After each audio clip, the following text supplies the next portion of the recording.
घुसपैठियों पर भारत के ऐलान से मचा हड़कंप। बंगाल में शुरू हुआ तांडव।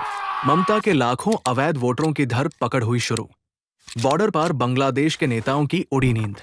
दोस्तों, भारत ने एक ऐसा दाव खेला है जिसकी उम्मीद शायद किसी को नहीं थी, और इस एक दाव ने पूरे खेल की बाजी पलट दी है। भारतीय विदेश मंत्रालय ने बांग्लादेशी घुसपैठियों के मुद्दे पर जो बयान दिया है, वो कोई साधारण बयान नहीं है। ये एक सोचा समझा राजनीतिक और कूटनीतिक प्रहार है जो सीधे बांग्लादेश की नींव को हिला देता है। इस बयान की टाइमिंग पर ध्यान दीजिए, क्योंकि ये संयोग नहीं है, ये रणनीति है। दोस्तों, पश्चिम बंगाल में बीजेपी की सरकार बनना और उसके ठीक बाद भारतीय विदेश मंत्रालय का ये बयान आना, ये दो अलग अलग घटनाएं नहीं है। ये एक ही योजना के दो हिस्से हैं। दशकों से बंगाल में अवैध बांग्लादेशी घुसपैठियों की फौज खड़ी की जा रही थी। उन्हें वोट बैंक की तरह इस्तेमाल किया जा रहा था। उन्हें राशन कार्ड दिए गए, आधार कार्ड दिए गए और वोटर लिस्ट में उनके नाम जोड़े गए। लेकिन अब वो खेल खत्म हो चुका है, क्योंकि जो सरकार इन्हें बचाती थी, वो सरकार अब बंगाल में नहीं है। भारतीय विदेश मंत्रालय ने साफ शब्दों में कहा है कि अवैध प्रवासियों की वापसी प्रक्रिया में तेजी लाई जाए और बांग्लादेश को अब एक्शन में आ जाना चाहिए। पहले से ही 28,622 से ज्यादा घुसपैठियों के मामले बांग्लादेश के पास पेंडिंग हैं और उन पर जल्दी फैसला होना चाहिए। अब ये बयान सुनने में भले ही डिप्लोमेटिक लगे, लेकिन इसके पीछे जो संदेश है वो बिल्कुल साफ है। भारत अब इस मामले में कोई ढील नहीं देगा और बांग्लादेश को अब अपनी जिम्मेदारी उठानी ही होगी। आप कह सकते हैं कि ये तो बस एक बयान है, भारत पहले भी ऐसे बयान देता रहा होगा, लेकिन इस बार फर्क है। इस बार भारत और बांग्लादेश के बीच कूटनीतिक रिश्ते पूरी तरह बदल चुके हैं।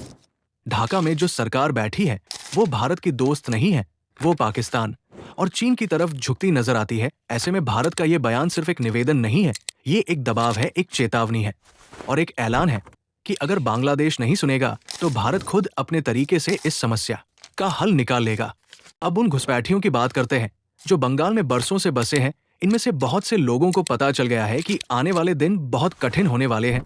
ममता बनर्जी की सरकार इन्हें बचाती थी, इन्हें दस्तावेज दिलाती थी, लेकिन अब बंगाल में बीजेपी की सरकार है और ये सरकार इन घुसपैठियों की दोस्त नहीं है। अब ये लोग या तो डिटेंशन सेंटर में जाएंगे या फिर खुद बांग्लादेश भागेंगे, और भारत का असली दाव यही है कि इन्हें भागने पर मजबूर किया जाए।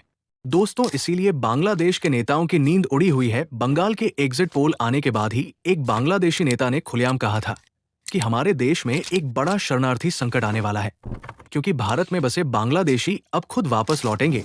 ये सुनकर अंदाजा लगाइए कि बांग्लादेश खुद कितना घबराया हुआ है। उनके अपने नेता स्वीकार कर रहे हैं कि उनके लाखों नागरिक अवैध तरीके से भारत में बसे हैं, और अब जब भारत का माहौल बदल रहा है तो वो वापस आएंगे। दोस्तों, अब बांग्लादेश बॉर्डर गार्ड्स के सामने दो ही रास्ते होंगे, या तो अपने ही लोगों को बॉर्डर पर रोककर गोली मारें या फिर उन्हें देश में वापस घुसने दें। दोनों ही सूरत में बांग्लादेश फंसेगा। अगर मारा तो अंतर्राष्ट्रीय समुदाय में शर्मिंदगी होगी, और अगर घुसने दिया तो देश के अंदर बेरोजगारी और अराजकता बढ़ेगी। यहीं पर भारत की असली जीत है। भारत ने बिना एक गोली चलाए, बिना एक सैनिक भेजे, सिर्फ एक बयान से बांग्लादेश को ऐसे मोड़ पर खड़ा कर दिया है जहां से उसके पास कोई रास्ता नहीं बचा है। ये है कूटनीति की ताकत, ये है उस भारत की चाल जो अब पहले जैसा भोला और मासूम नहीं रहा। जो भारत अब बोलता है तो उसके पीछे इरादा होता है, और जब भारत चुप रहता है तो उसके पीछे भी रणनीति होती है। दोस्तों, बंगाल में ममता की लाखों अवैध वोटरों की फौज अब बिखरने वाली है। जो घुसपैठिए दशकों से भारत की जमीन पर डेरा डाले बैठे थे, जो यहाँ राशन खाते थे, वोट डालते थे और अपने आका की तरफ से राजनीतिक हथियार बनकर इस्तेमाल होते थे, उन सब के दिन अब गिने जा चुके हैं। भारत ने अपनी चाल चल दी है और अब बांग्लादेश के पास जवाब देने का कोई ठोस तरीका नहीं बचा है। चैनल को सब्सक्राइब करें और बेल आइकन दबाएं ताकि इस पूरे घटनाक्रम की हर अपडेट आप तक सबसे पहले पहुंचे। जय हिंद, जय बंगाल।